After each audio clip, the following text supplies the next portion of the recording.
Good afternoon, everyone. It's me, Michael, the Outlaw Medic. I'm back after about a week off. I needed to take a break.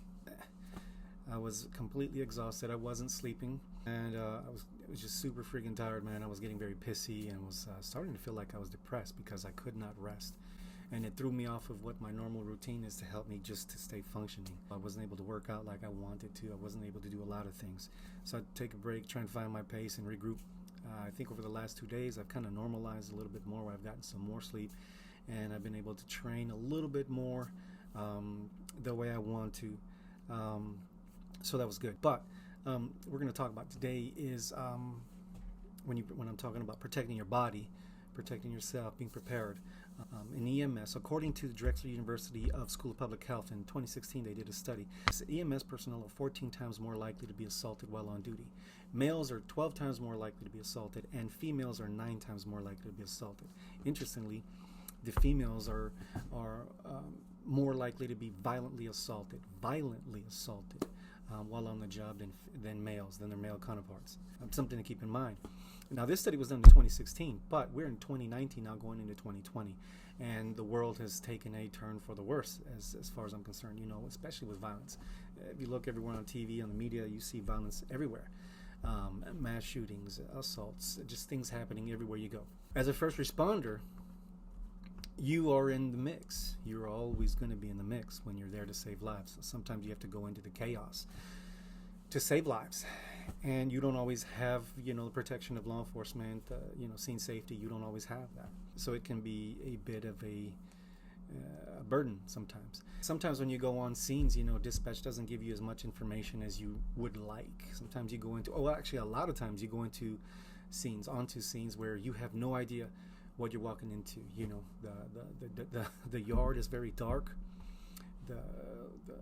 The house is not illuminated correctly, and you walk inside and it's like, holy crap, man, there are people everywhere and not everybody's happy to see you, or you just don't know, and especially if you have to go into a house and you've got to go back through the hallway, back into another room.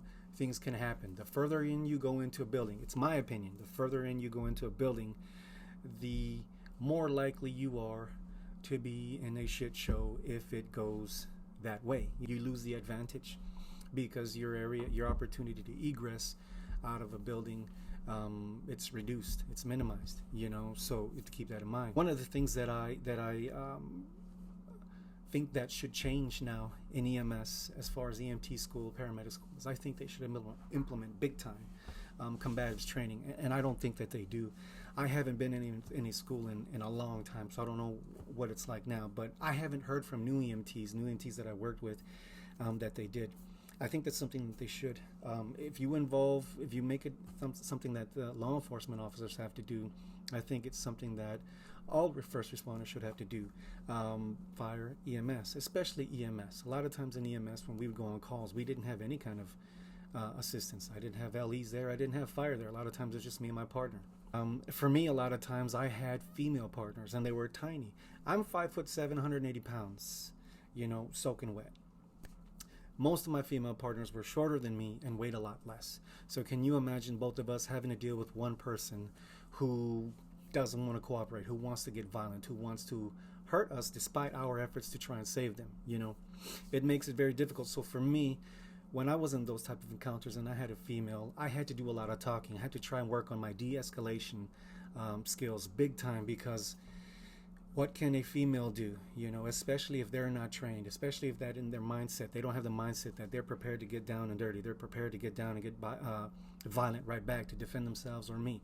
Things can and do happen all the time in this field. So think about that, A lot of times, assault injuries on the job aren't necessarily reported, and when they are when they are reported, a lot of times they just kind of say, well, it's part of the job. What can you do? Okay, fine, let's accept that. Let's just say that is what it is. It's part of the job. Okay, so now what? What do we do? What is our responsibility? When I go back to talking about protecting your heart, your mind, and body, here's where that comes into play. I've been in several situations where violence ensued and I had to be violent. And for us, we're not supposed to hurt people. We're there to help. That's our job. We're always there to help. We do what we do. We sign up to do what we do because we want to help individuals. We want to save lives, right?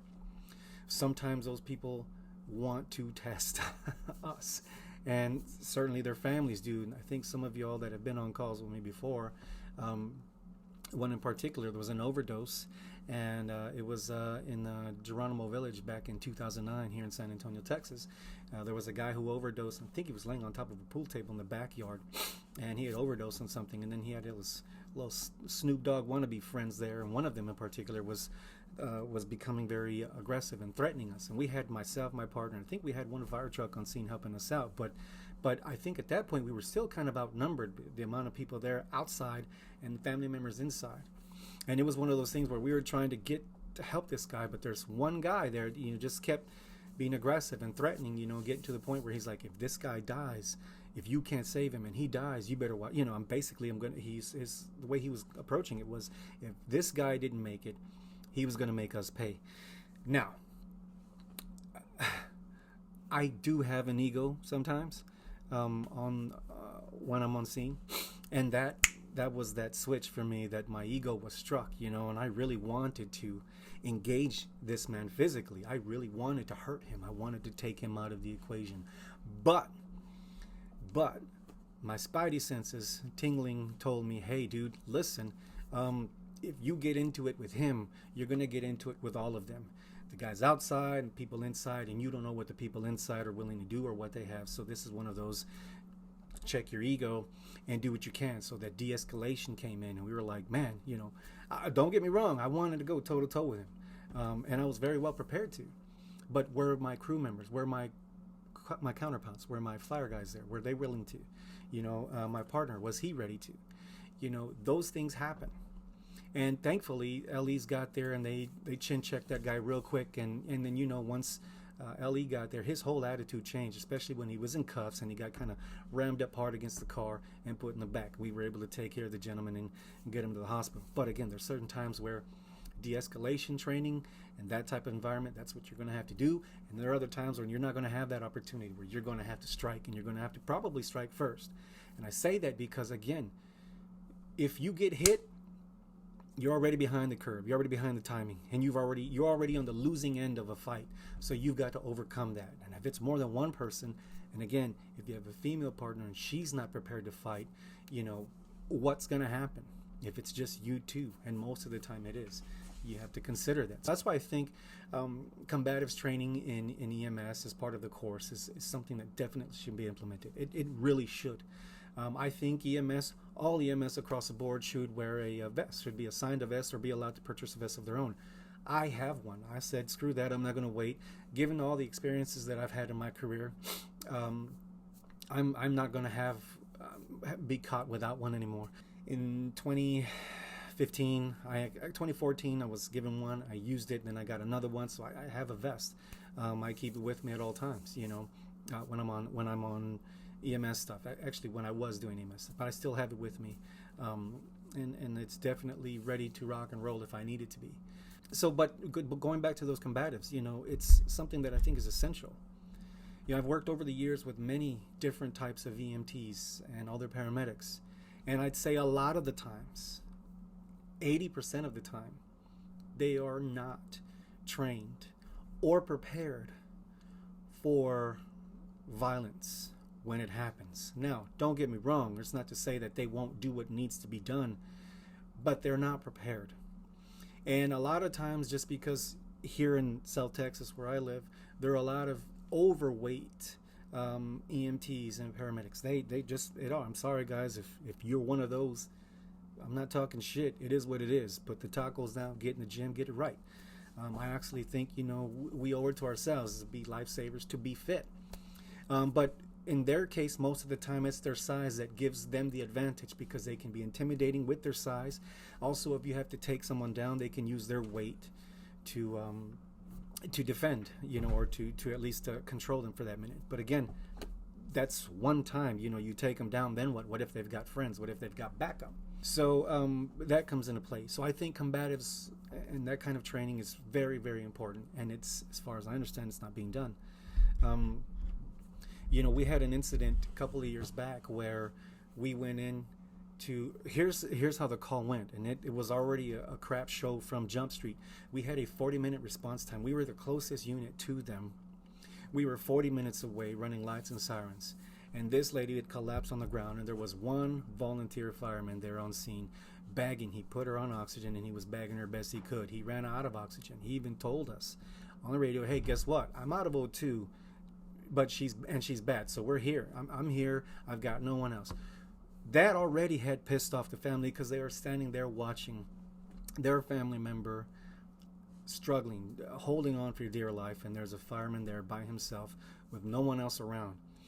And we get there, she's in the bedroom laid out. We got to clear the family out, and then their environment also comes into play. So they lived in a double wide home, and they had steps coming up and into the door. So there's no way we were getting a stretcher in that house. It was just not going to happen.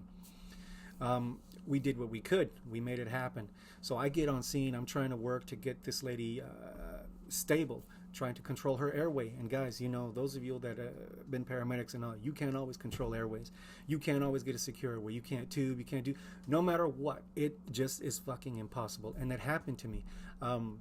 I tried to intubate twice, and I couldn't. For whatever the hell, I could not intubate. I ended up having to drop a combi tube and then started to move and pushing drugs, trying to get her going. From the second I went and put a combi tube in, we got the line in, started to push medications to help, she just crashed. It went to shit. I was waiting for a helicopter to come in and land so we could fly her out. They were circling around. The other fireman that was there thought it was best to try and land the helicopter.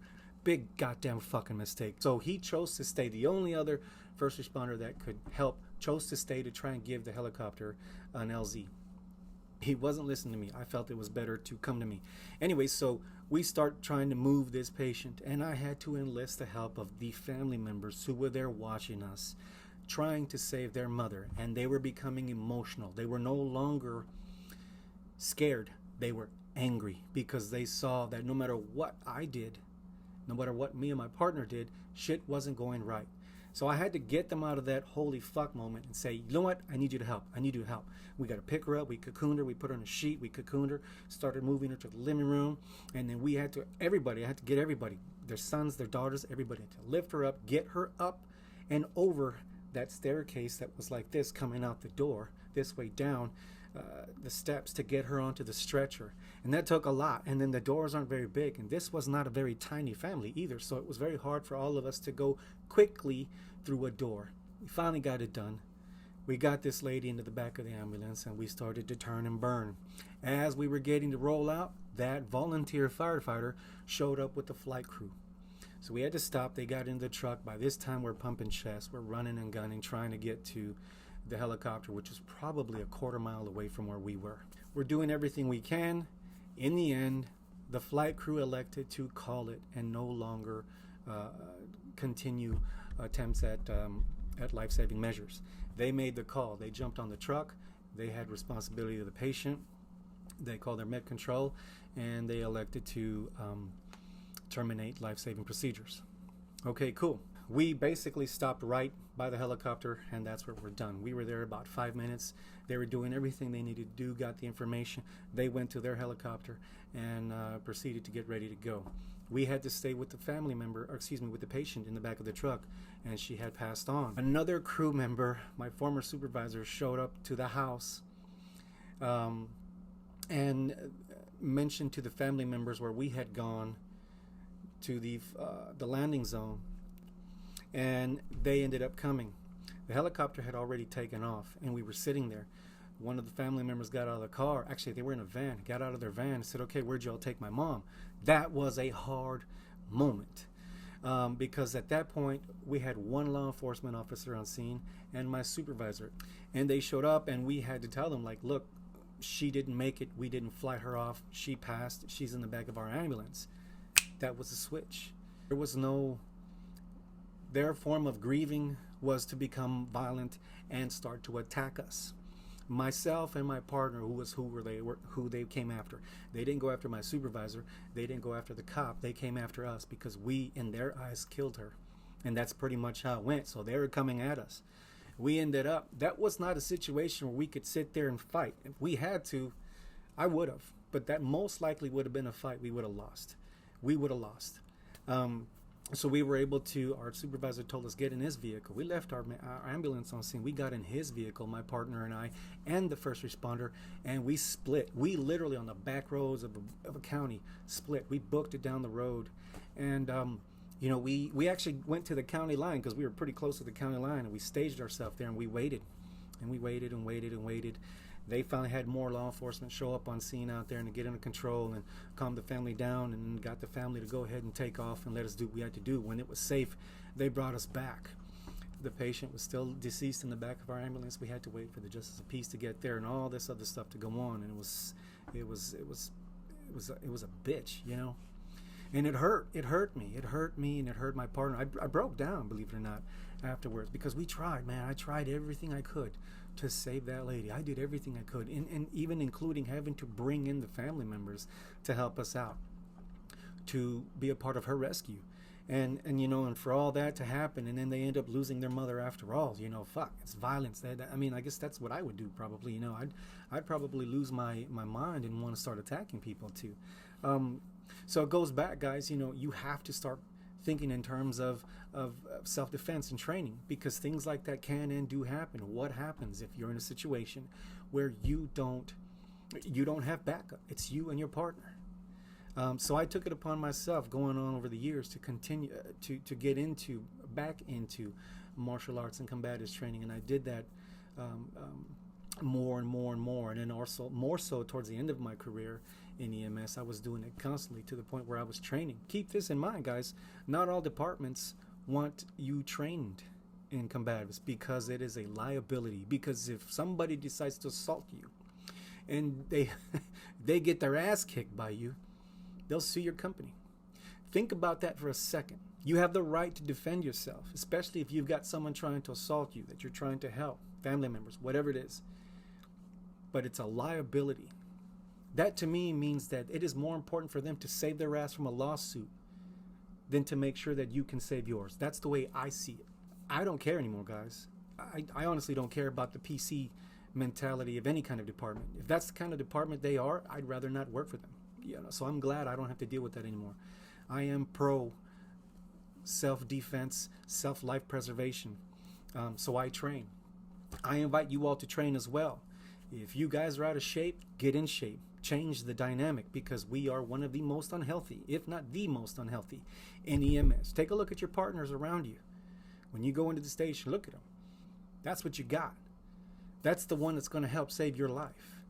That's not going to be it. If you can't deal with a knockdown, drag-out fight for 5-10 minutes, or maybe 15 minutes, until somebody comes in to back you up, you might as well call yourself dead, because that will happen.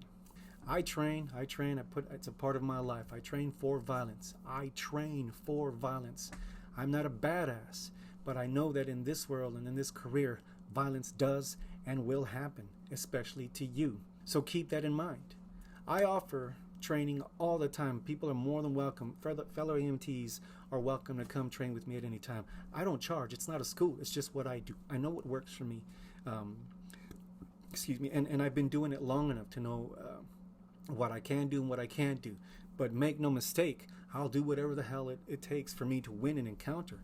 And I am very well prepared, mentally and physically, to become more violent than they are. I have no issue with it. So I'm comfortable with that. But not everybody else is. So guys, if you're not training, get into it. If you're not healthy, get healthy. If you need help, reach out to me. I will help you. There is no charge. Come to me. I'll help you get fight ready. I'll help you get fight fit. And there's a difference. This isn't jujitsu. Jujitsu is a great thing. I see a lot of people talking about jujitsu. Jujitsu is amazing. But it's amazing when there are rules.